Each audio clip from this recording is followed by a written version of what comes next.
to discuss our 8th lesson, that is the throne of judgment. Here the word throne means a king's chair, मतलब किसी भी राजा या रानी का सिंहासन या चेयर जिस पर वो अपने पैलेस में बैठते हैं. Judgement means a wise decision और ओपिनियन. एक वाइज मीन्स इंटेलिजिबल डिसीजन या ओपिनियन जो किंग और क्वीन अपने थ्रोन पर बैठकर देते हैं. Students, the throne of judgement is an amazing story about the king Bhoj who wanted to sit on the throne of justice.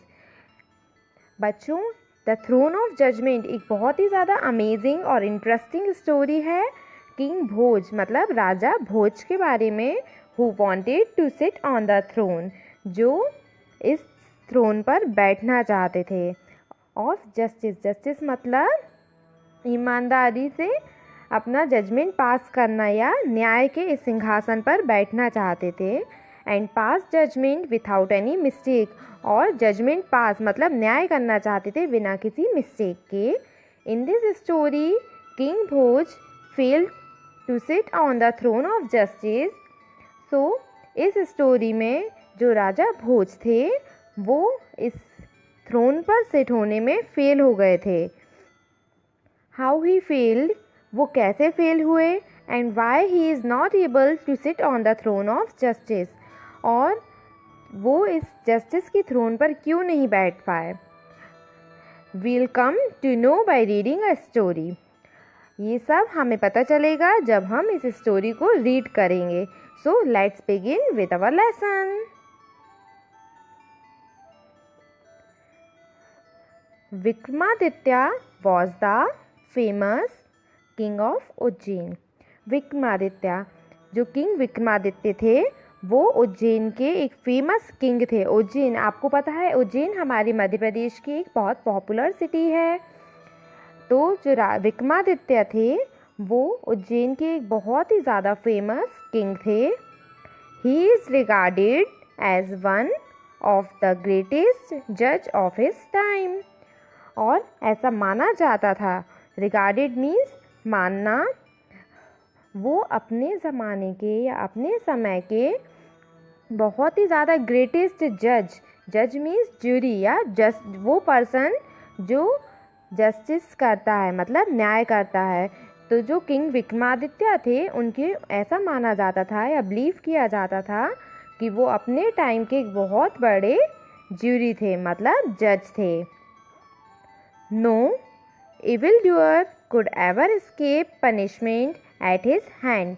कोई भी इविल डूअर मीन्स सिंफुल या बुरा काम करने वाला कभी भी उनके हाथों से नहीं बच पाता था. He could decide even the most difficult cases wisely. और वो सब डिफ़िकल्ट से डिफ़िकल्ट केसेस को भी बहुत वाइजली मतलब इंटेलिजेंटली शॉर्ट आउट कर देते या डिसाइड करते थे. उसका एक जस्टिसफुल आंसर भी देते थे. But nothing is immortal. Immortal means deathless, which lives for ever. तो जैसा कि हम सभी जानते हैं कि ऐसी कोई भी चीज़ नहीं है जो इमोर्टल हो मतलब अमर हो. As the time passed the king passed away. जैसे जैसे टाइम पास हुआ मीन्स समय गुजरता गया और जो किंग विक्रमादित्य थे वो भी पास्ट हो गए थे मीन्स उनकी भी डेथ हो चुकी थी. एंड हिज पैलेस ले इन रुइंस. और उनका जो पैलेस था वो रुइन हो गया. रुइन मीन्स होता है डिस्ट्रक्शन, और the destroyed building that is not useful मतलब वो बिल्डिंग जो डिस्ट्रॉय हो गई हो और अब यूज़फुल ना हो. तो जो राजा किंग विक्रमादित्य थे उनकी जो बिल्डिंग थी या उनका जो पैलेस था वो पूरी तरीके से रुइन हो गया था मीन्स खंडर बन गया था. People almost forgot him. और धीरे धीरे जो पीपल थे वो भी उन्हें भूलने लगे थे. फॉरगॉट मीन्स भूलना, तो वो भी उन्हें भूलने लगे थे. The world knew nothing about the matter till an incident took place. जो वर्ल्ड था उन्हें इस मैटर के बारे में धीरे धीरे कुछ भी नहीं पता था और सब कुछ भूल गए थे। मैटर मीन्स होता है केसेस। तभी एक इंसिडेंट हुआ। इंसिडेंट मीन्स इवेंट या कोई घटना हुई। One day, two shepherd boys were quarreling on something. Shepherd means one who takes care of sheep or any other animals. मतलब shepherd का मीन्स होता है एक पर्सन या वो जो शीप की या कोई अदर एनिमल्स की केयर करता है और उन्हें मूव करता है from one place to another place. तो एक दिन की बात है, two shepherd boys were quarrelling means fighting. तो दो शेफर्ड बॉयज एक दूसरे से क्वारल कर रहे थे ऑन समथिंग मीन्स किसी बात को लेकर। Like you can see in this picture, two boys are standing here and quarrelling with each other. Seeing this, a third boy did something strange. Strange means होता है surprise, मतलब unique या अनोखा। तो ये सब देखकर एक थर्ड बॉय ने एक यूनिक चीज़ करी, मतलब कुछ अजीब कहा। He climbed the top of a mound. Mound means hill or a pile of stone. Mound का मीन्स होता है हिल, मतलब छोटा सा पहाड़ी या रेत वगैरह से बना हुआ पहाड़ या रेत का ढेर। तो उसने उस पे से क्लाइंब किया, मतलब वो सबसे ऊपर चढ़ा और जाकर बैठ गया। On the top of the mount, मतलब जो माउंट था उसके सबसे टॉप में जाकर बैठ गया। And declare that he was a जज, और उसने अपने आप को जज डिक्लेयर किया, मतलब उसने कहा कि तुम दोनों का जो भी मैटर है मैं उसे शॉर्ट आउट करता हूँ, तो इसके लिए मैं जज बन रहा हूँ। The quarrelling boys put their cases before him, और जो क्वारलिंग मीन्स वो बॉयज़ जो फाइटिंग कर रहे थे उन्होंने अपना केस मीन्स जो उनकी प्रॉब्लम थी, वो जिस मैटर को लेकर क्वारल कर रहे थे वो उन्होंने उस बॉय के सामने रखा। द यंग जज listened to their arguments. Argument means point या रीज़न जिसको लेकर वो दोनों क्वारल कर रहे थे। तो जो यंग जज था उन्होंने उनकी जो क्वारलिंग का जो मैटर था या जो पॉइंट था उसको बहुत ही अच्छे से लिसन किया, मीन्स सुना। And surprisingly passed a fair and a wise judgment. Surprisingly means wonder, मतलब आश्चर्य से। Passed a fair and a wise judgment. Judgment means a wise decision और ओपिनियन, मतलब वो दोनों सुनकर हैरान हो गए या शॉक्ड हो गए जब उसने बहुत ही ज़्यादा फेयर मीन्स सही और वाइज इंटेलिजिबल अपना जजमेंट दिया, जिसमें दोनों जनों को ही लॉस नहीं हुआ, दोनों के फेवर में जजमेंट दिया। तो वो दोनों बहुत ही ज़्यादा सरप्राइज हो गए। वो बॉयज़ जो क्वारल कर रहे थे वो सरप्राइज हो गए। When Raja Bhoj of Malwa heard about it, he dug the place and found a beautiful throne of marble. When Raja Bhoj, you can see in this picture a picture of Raja Bhoj. जब राजा भोज कहाँ के थे king, वो मालवा के king थे। Heard about it, जब उन्होंने इसके बारे में सुना। So he dug means होता है खोदना। तो डग द प्लेस, तो उन्होंने उस जगह को खोदा। And found a beautiful throne of marble under the stones, और पाया एक ब्यूटीफुल थ्रोन मीन्स होता है अ किंग्स और अ क्वींस चेयर। तो उन्होंने एक बहुत ही प्यारा सिंहासन देखा जो मार्बल से बना हुआ था। Marble means white stone, stones के नीचे दबा हुआ।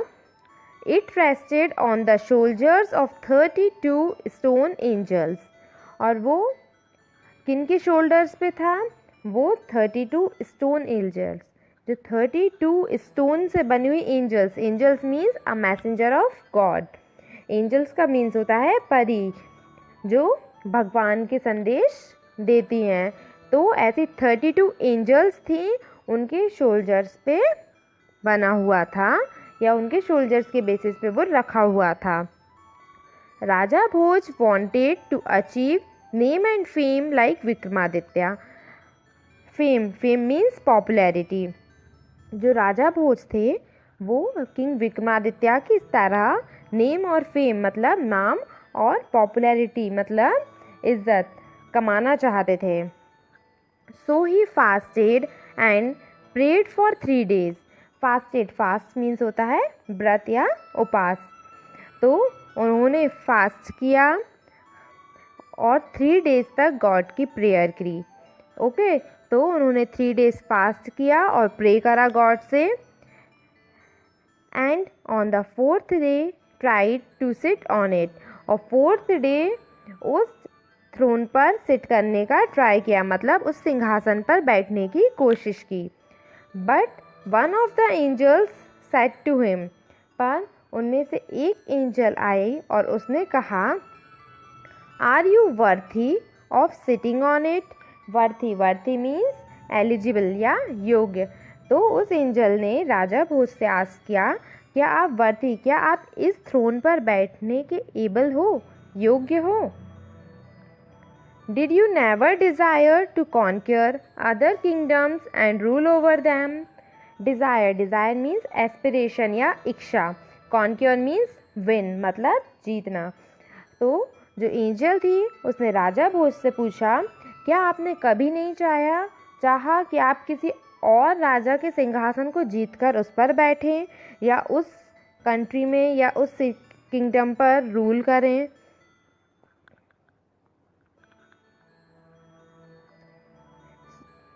द किंग साइड, तो राजा भोज ने रिप्लाई दिया, I have desired so I am not worthy of sitting on the throne. तो जो किंग थे उन्होंने कहा कि मैंने डिज़ायर्ड, आई हैव डिज़ायर्ड मतलब मेरी इच्छा थी या मैंने एस्पिरेशंस किया हुआ था या मैंने सोचा था। I am not worthy of sitting on the throne. Worthy means having deserving qualities, जिसके पास डिज़र्विंग क्वालिटीज़ हों, पर मैं अभी इस पर बैठने के योग्य नहीं हूँ। I am not worthy of sitting on the throne मतलब मैं सिंहासन पर बैठने योग्य नहीं हूँ। The angel flew away after he advise the king. जो एंजल थी वो फ्लू अवे मतलब वो उड़ गई थी।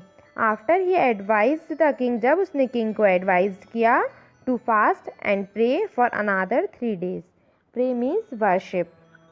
तो जो एंजल थी उसने किंग को एडवाइस दी कि आप फिर से फास्ट करो और प्रे करो गॉड को फॉर अनदर 3 days मतलब नेक्स्ट 3 days के लिए। You can see in this picture, here is a throne and in it 32 angels are there. The king fasted and prayed for another 3 days. जो king थे उन्होंने fast किया और pray किया for the another 3 days मतलब next 3 days के लिए उन्होंने फास्ट भी किया और प्रे भी की। And then came to sit on the throne, और वापस से थ्रोन के सामने आए उस पर बैठने के लिए। But then one more stone angel asked him. पर उसी टाइम एक और स्टोन एंजल ने उनसे पूछा, O king, have you never desire to get another man's wealth. Desire means strong wish to do something. तो एंजल ने पूछा, O king, have you never desired, क्या आपने कभी भी ऐसा नहीं सोचा कि आप किसी और मैन की वेल्थ मीन्स प्रॉपर्टी या मनी, आप किसी और किंग या किसी और मैन की वेल्थ या प्रॉपर्टी को हासिल करें। The king said, I have always done so. तो किंग ने कहा, मैंने तो हमेशा ही ऐसा किया है, मतलब मैं हमेशा ऐसा ही करता हूँ कि मैं किसी और किंग की प्रॉपर्टी और मनी को लेना चाहता हूँ। I am not worthy of sitting on this throne. मैं वर्थी नहीं हूँ इस थ्रोन पर बैठने के लिए, मतलब अभी मेरे पास उतनी डिजर्विंग क्वालिटीज़ नहीं है इस थ्रोन पर बैठने के लिए। Then fast and pray for another 3 days said the angel and flew away. तो उस एंजल ने फिर से कहा कि फिर से आप 3 डेज़ को लिए फास्ट करो और प्रे करो। मीन्स उसने फिर से किंग को एडवाइस की कि अगर आप इस थ्रोन पर बैठने के लिए वर्थी, मतलब अभी भी आप एलिजिबल नहीं हो इस थ्रोन पर बैठने के लिए, तो आप अगेन 3 डेज़ फास्ट करो और प्रेयर करो। और इस ऐसा बोलकर वो एंजल फ्लू अवे हो गए, मीन्स उड़ गई। In this way 96 days passed. Passed means departed, मतलब गुजरना। तो इस तरह से जो 96 डेज थे वो पास्ड हो गए, मतलब बीत गए। 96 डेज कैसे पास हुए? क्योंकि 32 एंजल्स थी और हर एक एंजल ने 3 डेज एडवाइस की थी किंग को, तो इस तरीके से 96 डेज पास हो गए। And during these days 31 of the angels came to interview the king. और इस बीच 32 एंजल्स में से 31 एंजल्स किंग का इंटरव्यू ले चुकी थी। इंटरव्यू मतलब मीटिंग, किंग के साथ मीटिंग कर चुकी थी। और हर एक एंजल उनको एडवाइस करती थी कि आप 3 डेज़ के लिए फास्ट करो और गॉड को प्रे कर दो। इस तरीके से 96 डेज पास हो गए थे। Each of them asked the king a question and every time the king said he was not worthy of sitting on Vikramaditya's throne. हर बार एक एंजल उनसे एक न्यू क्वेश्चन आस्क करती थी और हर टाइम जो किंग था वो उनको आंसर में बोलता था कि मैं अभी विक्रमादित्य की थ्रोन पर बैठने के लिए एलिजिबल नहीं हूँ, मतलब अभी मेरे पास उतनी डिज़र्विंग क्वालिटीज़ नहीं है कि मैं इस थ्रोन पर बैठ सकूँ। Now only 1 angel was left. अब बस एक ही एंजल बची थी। The king thought this angel would let him sit on the throne. King ने सोचा, थॉट मीन्स सोचना, कि अब बस यही एंजल है जो उसको लेट करेगी, मतलब जो उसे इस थ्रोन पर बैठने देगी। थ्रोन मीन्स विक्रमादित्य का chair. But the angel asked, O king, is your heart as pure as the heart of the shepherd boy who sat on the mount. But the angel asked, मतलब angel ने राजा भोज से पूछा, O king, O राजा, is your heart as pure, pure means innocent, निर्दोष, क्या आपका दिल उतना ही पवित्र है जैसा कि उस शेफर्ड बॉय का था जो उस माउंट पर बैठा हुआ था? अपन ने ऑलरेडी पढ़ा हुआ है कि 2 बॉयज़ फाइटिंग कर रहे थे और उनका फाइट को शॉर्ट आउट किसने किया था? एक अनादर शेफर्ड बॉय ने, जो माउंट पर बैठा हुआ था। माउंट मीन्स हिल, एक हिल जो स्टोन से बना हुआ था, उसके ऊपर उसने क्लाइम किया, मतलब सबसे ऊपर चढ़ा और उस पर सिट करके उसने अपना जजमेंट पास किया। तो जो लास्ट एंजल थी उसने किंग से पूछा कि आपका हार्ट इतना ही प्योर है जैसा उस शेफर्ड बॉय का था जो उस माउंट पर बैठा हुआ था। If it is so you are worthy of sitting on Vikramaditya's throne. और अगर ऐसा है तो आप वर्थी हो, मतलब आप एलिजिबल हो या आपके पास वो क्वालिटीज़ हैं कि आप इस थ्रोन पर बैठ सकते हो, या आप किंग विक्रमादित्य का जो थ्रोन है, मतलब सिंहासन है या उनकी जो चेयर है, आप उस पर बैठ सकते हो। The king thought for a moment, moment means minute और अ सेकेंड, मतलब थोड़े टाइम के लिए किंग ने थॉट मतलब सोचा। And then said no it is not, और कहा नहीं ऐसा नहीं है। I am not worthy of sitting on the throne of Vikramaditya. I am not worthy मतलब मैं एलिजिबल या योग्य नहीं हूँ इस सिंहासन पर, इस चेयर पर बैठने के लिए।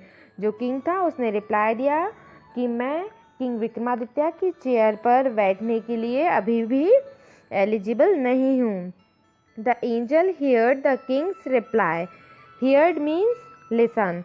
जो एंजल थी उसने किंग के रिप्लाई का मीन्स आंसर को सुना and flew away with the throne of marble on his head. और जो थ्रोन थी मार्बल से बनी हुई उसे अपने हेड पर रखकर वो फ्लू अवे हो गई, मतलब वो उड़ गई। सो हमने इस स्टोरी में देखा कि जो राजा भोज थे वो उस थ्रोन पर बैठना चाह रहे थे, पर वो अपने आप को इतना एलिजिबल नहीं मान रहे थे कि वो किंग विक्रमादित्य की तरह राइट और करेक्ट डिसीज़न देंगे और वाइज डिसीज़न देंगे। इसलिए वो हर बार बोलते थे कि मैं अभी वर्थी नहीं हूँ इस पर बैठने के लिए। और ऐसा करते करते 96 डेज पास हो गए थे। और जो लास्ट एंजल थी उसने भी जब उनसे पूछा कि आप उस शेफर्ड बॉय की तरह ही प्योर हार्ट से डिसीज़न दे सकते हो क्या, तब भी राजा भोज ने मना कर दिया। तो ये सब हियर कर राजा भोज का रिप्लाई सुनकर जो लास्ट एंजल थी वो मार्बल के थ्रोन को लेकर उड़ गई, मतलब फ्लू अवे हो गई। सो आपको स्टोरी कैसी लगी? आई होप आप सबको स्टोरी अच्छी लगी होगी।